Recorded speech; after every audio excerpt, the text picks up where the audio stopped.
بسم اللہ الرحمن الرحیم۔ پچھلے لیکچر میں ہم نے پڑھا کہ اللہ تعالیٰ کس طرح مومنین کو منافقین سے متنبع کر رہا ہے، ان کو باخبر کر رہا ہے کہ یہ منافق جو تمہارے اندر موجود ہیں، جو بظاہر نمازیں بھی پڑھتے ہیں، بظاہر جو ہے انہوں نے دین کا لبادہ بھی اوڑھا ہوا ہے، لیکن یہ تمہارے دشمن ہیں اور یہ منافق تمہارے معاملے میں انتظار کر رہے ہیں کہ اونٹ کس کروٹ بیٹھتا ہے۔ اگر اللہ کی طرف سے فتح تمہاری ہوئی تو آ کر کہیں گے کہ کیا ہم تمہارے ساتھ نہ تھے، اور اگر کافروں کا پلہ بھاری رہا تو ان سے کہیں گے کہ کیا ہم تمہارے خلاف لڑنے پر قادر نہ تھے، پھر بھی ہم نے تم کو مسلمانوں سے بچا لیا۔ یعنی منافق بہرحال ایک ایسا کردار ہے جو جہاں پہ دیکھتا ہے کہ مجھے فائدہ مل رہا ہے، وہ وہاں سے فائدے حاصل کرنے کے لیے اس گروہ کا ممبر بن جاتا ہے، اور وہ اللہ کو بھی دھوکہ دے رہا ہوتا ہے، اللہ کے بندوں کو بھی دھوکہ دے رہا ہوتا ہے، اور وہ اپنے آپ کو اس غلط فہمی میں مبتلا کر کے رکھتا ہے کہ اپنی اس منافقانہ روش سے اس سے کچھ فائدہ حاصل ہو جائے گا۔ حالانکہ دراصل یہ روش جو ہے نا، ان کو دنیا میں بھی نقصان پہنچائے گی اور آخرت میں بھی۔ دنیا میں ایک منافق چند روز کے لیے تو لوگوں کو دھوکہ بھی دے سکتا ہے، مگر یہ جو دھوکے ہیں نا، یہ ہمیشہ نہیں چلتے۔ آخر کار ایک دن جب منافقت جو ہے اس کا راز جب فاش ہوتا ہے نا، اور پھر اس معاشرے میں اس انسان کی کوئی ساکھ باقی نہیں رہتی، تو رہی آخرت، وہاں ایمان کا زبانی دعویٰ کوئی قیمت نہیں رکھتا اگر اس کے عمل اس کے خلاف ہو۔ یہ منافقت دنیا کی چند روزہ زندگی میں ہی کو کچھ فائدے پہنچا سکتی ہے، اور منافقت کا جو مرض ہے اس کی بیسک ریزن ہی جو ہے نا، وہ بیماری ہے۔ اور بیماری کیا ہے؟ وہ بیماری ہے دنیا سے محبت۔ دنیا کے جو چند روزہ فائدے ہیں نا، ان کے لیے انسان منافقت اختیار کرتا ہے، تو اللہ تعالیٰ پھر ان کی اس بیماری میں اور اضافہ کر دیتا ہے، اور وہ ان پھر منافقین کو ان کے نفاق کی سزا فوراً نہیں دیتا، بلکہ انہیں ڈھیل دیتا ہے، اور پھر اس ڈھیل کا نتیجہ یہ ہوتا ہے کہ منافق لوگ اپنی چالوں کو بظاہر کامیاب ہوتا ہوا دیکھ کر اور زیادہ اور مکمل منافق بنتے چلے جاتے ہیں، اور اپنے نزدیک ان کو یہ لگ رہا ہوتا ہے کہ وہ لوگوں کو بیوقوف بنا رہے ہیں، اور اپنے آپ کو وہ بڑا اوور سمارٹ سمجھتے ہیں، لیکن ان کا یہ جو خیال ہے نا، یہ سراسر ایک احمقانہ خیال ہے کہ محض جو ہے وہ یہ چند روزہ کے اگر دنیا کے فائدوں کے لیے اللہ کے بندوں کو کچھ دھوکہ دے لیتے ہیں تو وہ کامیاب ہو گئے ہیں۔ ایسا نہیں ہے۔ اللہ تعالیٰ جب آخر میں جب ان کا معاملہ کرے گا نا، تو اس وقت قرآن کا آغاز ہوا تو اللہ نے اس رویے سے باز آنے کے لیے بار بار ہمیں پرانی امتوں کے حالات بتائے، ان کے واقعات بتائے کہ کس طرح ان کے اندر یہ منافقت کی بیماری تھی، تو کس طرح اللہ تعالیٰ نے پھر ان کو اپنے دین سے، اپنی اس امامت کے منصب سے ان کو ہٹا دیا۔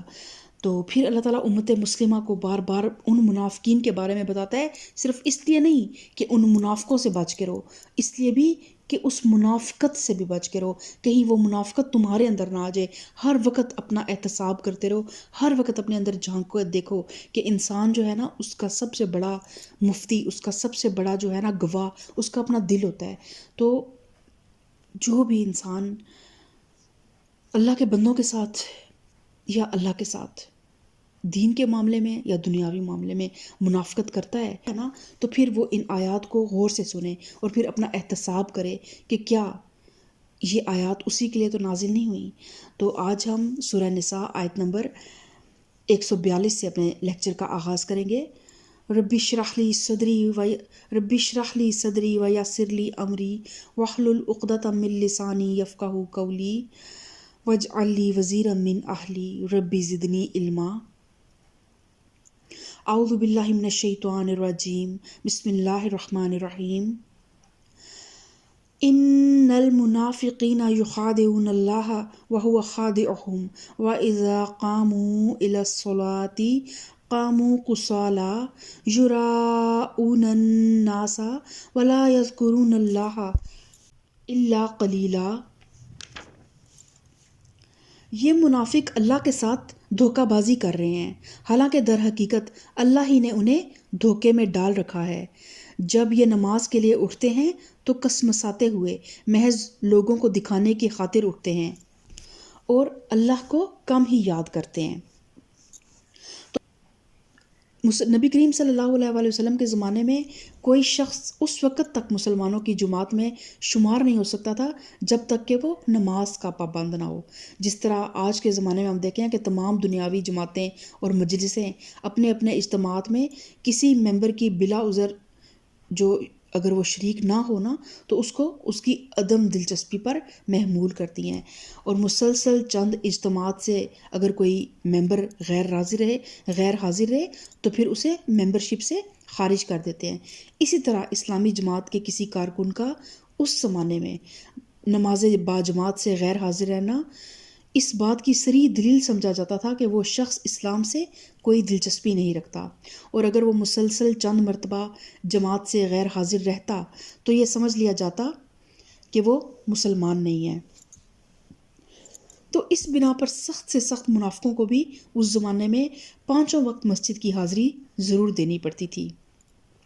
کیونکہ اس کے بغیر وہ مسلمانوں کی جماعت میں شمار کیے ہی نہیں جا سکتے تھے. البتہ جو چیز ان کو سچے اہل ایمان سے ممیز کرتی تھی وہ یہ تھی کہ سچے مومن ذوق و شوق سے مسجد آتے تھے، وقت سے پہلے مسجد پہنچ جاتے تھے، نماز سے فارغ ہو کر بھی مسجد میں ٹھہرتے، ذکر اذکار کرتے، تلاوت قرآن پاک کرتے، اور ان کی ایک ایک حرکت سے ظاہر ہوتا تھا کہ نماز سے ان کو حقیقی دلچسپی ہے.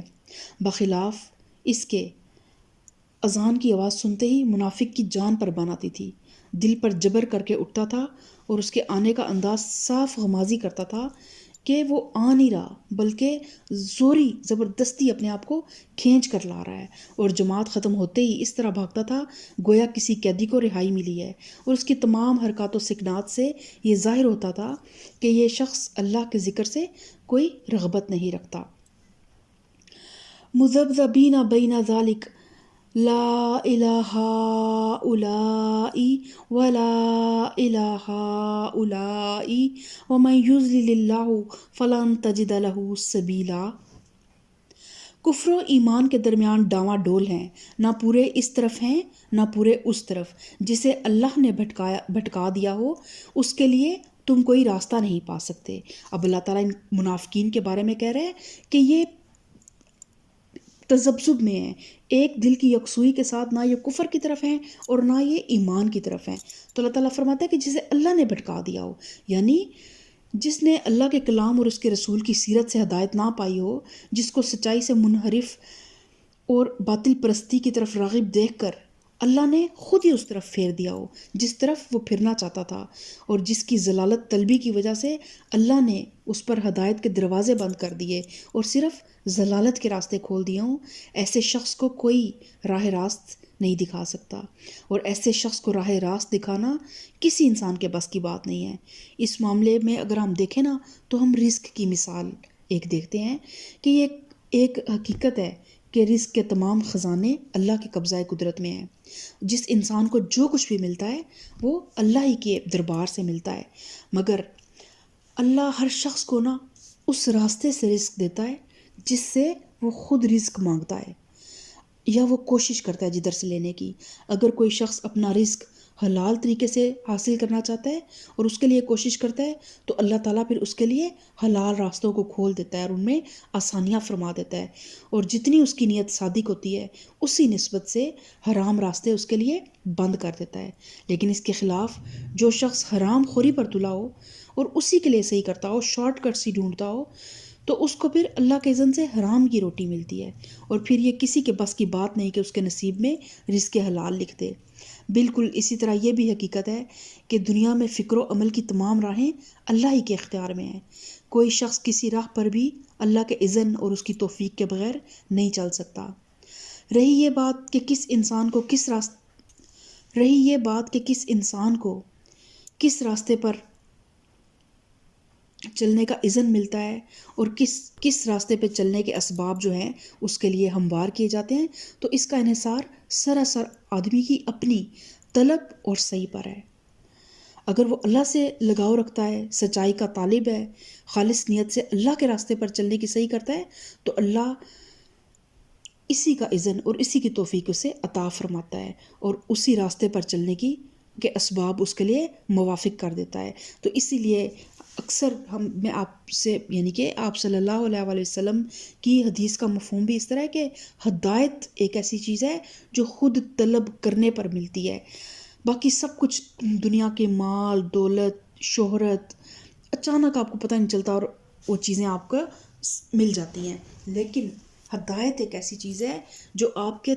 طلب کرنے پر ہی اللہ تعالیٰ آپ کو دیتا ہے. یہ کوئی سستی چیز نہیں ہے کہ بن مانگے آپ کو مل جائے گی. تو ہر وقت ہدایت کے طلبگار بنیں، ہدایت کے متلاشی بنیں اور ہدایت کی دعا کریں. اللہم اہدنی وسددنی، اللہم اہدنی وسددنی، اللہم اہدنی وسددنی. تو جو انسان خود سیدھے راستے کی جستجو میں نکلتا ہے تو اللہ تعالیٰ پھر اس کو سیدھا راستہ بھی دکھا دیتا ہے اور اپنی ہدایت بھی عنایت فرماتا ہے. بخلاف اس کے جو آدمی خود گمراہی کو پسند کرتا ہے اور غلط راستوں پر ہی چلنے کی صحیح کرتا ہے، اللہ کی طرف سے اس کے لیے ہدایت کے دروازے بند ہو جاتے ہیں اور وہی راہیں اس کے لیے کھول دی جاتی ہیں جن کو اس نے اپنے لیے منتخب کیا. ایسے شخص کو غلط سوچنے، غلط کام کرنے اور غلط راستوں میں اپنی قوتیں صرف کرنے سے بچا لینا کسی کے اختیار میں نہیں ہے. اپنے نصیب کی راہ راست جس نے خود کھو دی ہے اور جس سے اللہ نے اس کو محروم کر دیا ہے، اس کے لیے یہ گمشدہ نعمت کسی کے ڈھونڈنے سے نہیں مل سکتی. تو اللہ تعالیٰ فرماتا ہے نا کہ میں انسان پہ ظلم نہیں کرتا، انسان خود اپنے آپ پہ ظلم کرتا ہے. تو یہ نوبت کب آتی ہے؟ جب اللہ تعالیٰ انسان کو بار بار موقع دیتا ہے، بار بار موقع دیتا ہے، حادثات ہوتے ہیں، محرومیاں آتی ہیں، دھوکے ملتے ہیں، انسان ٹوٹتا ہے بار بار اور اللہ تعالیٰ اس کو بار بار کہتا ہے کہ اب میرا بندہ پلٹ کے میری طرف آئے گا. لیکن جو انسان پھر ان ٹھوکروں سے اور سرکش ہو جاتا ہے یا اللہ کی نعمتیں اللہ تعالیٰ بار بار اس کو دیتا ہے کہ میرا بندہ میرا شکر گزار بندہ بنے گا اور میری طرف پلٹے گا، لیکن وہ بندہ ان نعمتوں کو پا کر اور سرکش ہو جاتا ہے، تو تب پھر اللہ تعالیٰ اس کو اپنی ہدایت سے اور اپنے صراط مستقیم سے محروم کر دیتا ہے. یا ایہا الذین آمنوا لا تتخذوا الکافرین اولیاء من دون المؤمنین اتریدون ان تجعلوا للہ علیکم سلطانا مبینا. اے لوگو جو ایمان لائے ہو، مومنوں کو چھوڑ کر کافروں کو اپنا رفیق نہ بناؤ. کیا تم چاہتے ہو کہ اللہ کو اپنے خلاف صریح حجت دے دو؟ یقین جانو کہ منافق جہنم کے سب سے نچلے طبقے میں جائیں گے اور تم کسی کو ان کا مددگار نہ پاؤ گے. اور یہاں پہ پھر اللہ تعالیٰ نے منافقین کے بارے میں فرمایا ان المنافقین فی الدرک الاسفل من النار، یعنی کہ اس درجے میں جہاں پہ کفار بھی نہیں ہوں گے، کفار سے بھی نیچے منافق جو نمازیں تو پڑھتے ہیں، جنہوں نے داڑھیاں بھی رکھی ہوئی ہیں، جنہوں نے ٹوپیاں بھی پہنی ہوئی ہیں، جنہوں نے عبائے بھی کیے ہوئے ہیں، لیکن ان کی تنہائیاں جو ہیں، ان کی تنہائیوں میں اللہ تعالیٰ کی اطاعت اور بندگی نہیں ہے. بس محفلوں میں، دنیا کی محفلوں میں، دنیا کے لوگوں کے درمیان تو وہ مومن ہیں، لیکن تنہائیوں میں وہ یا اپنے اندر اپنی روح کی گہرائیوں میں وہ منافق ہیں.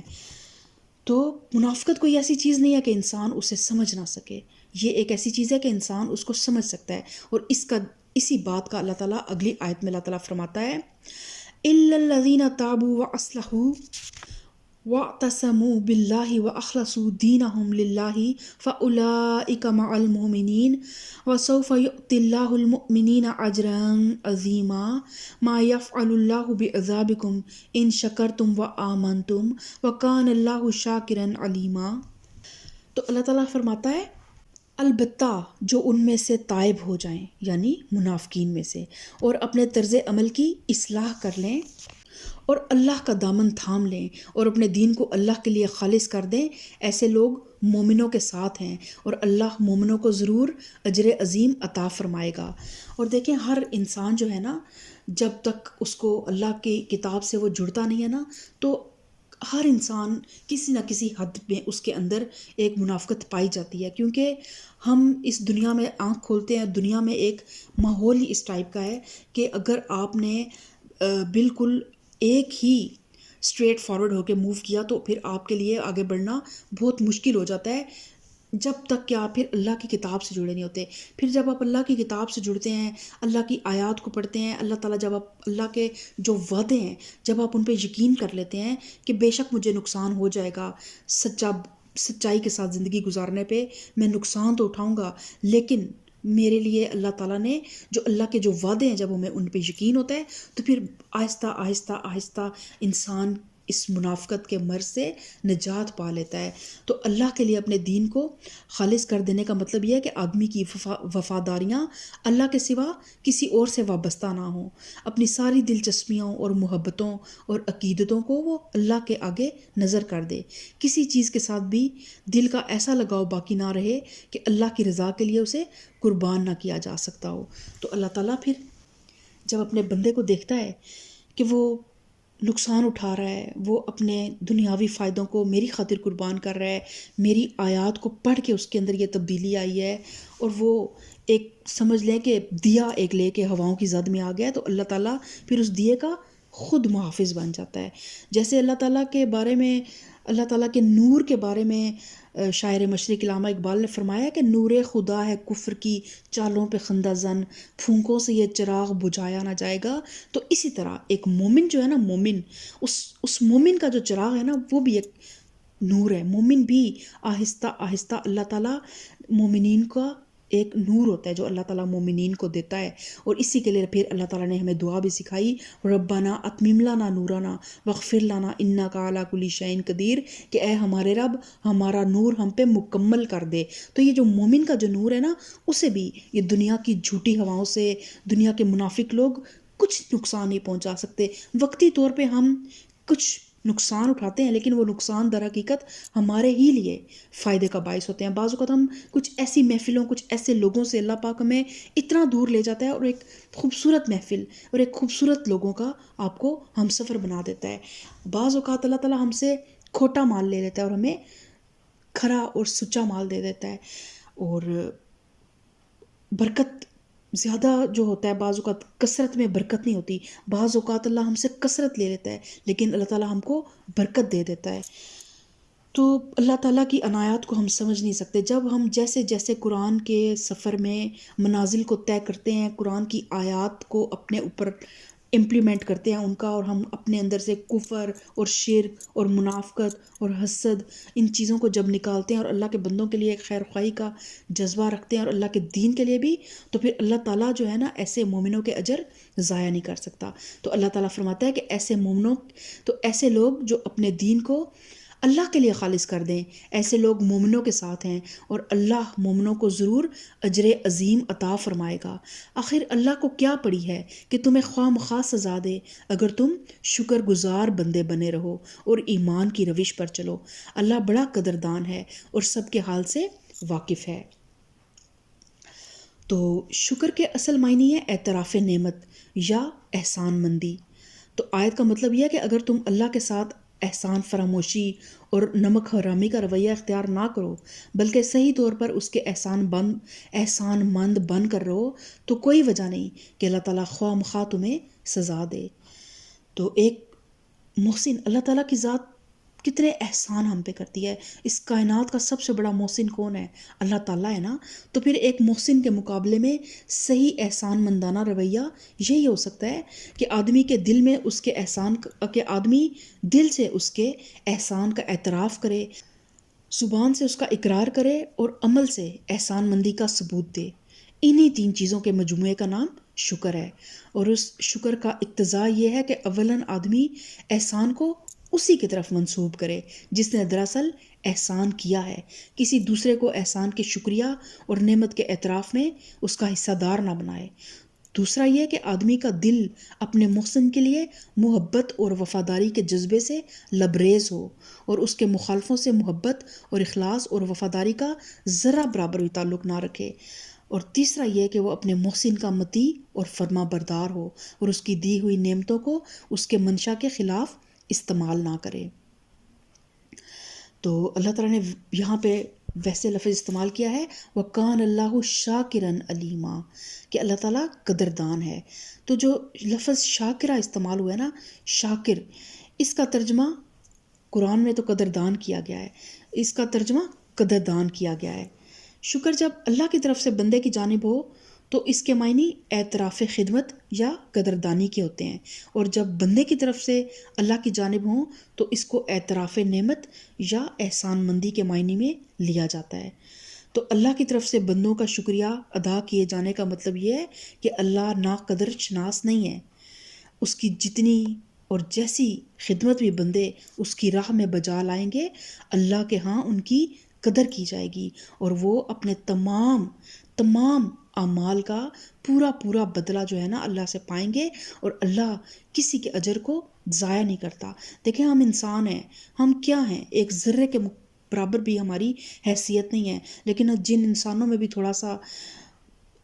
ایک انسانیت ہوتی ہے نا، تو وہ کبھی کسی کا حق نہیں مارتے. وہ کسی کے سے خدمت لے کے تو اس کی خدمت کا صلہ فوراً واپس کرنے کی کوشش کرتے ہیں.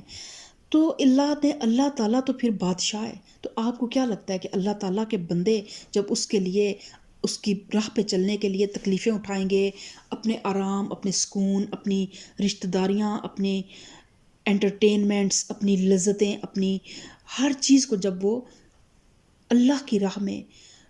قربان کر دیں گے، یا ان کی پہلی پرائیورٹی اپنے رب کی رضا ہو جائے گی، تو آپ کیا سمجھتے ہیں کہ اللہ تعالیٰ پھر اپنے بندوں کے اجر ضائع کرے گا؟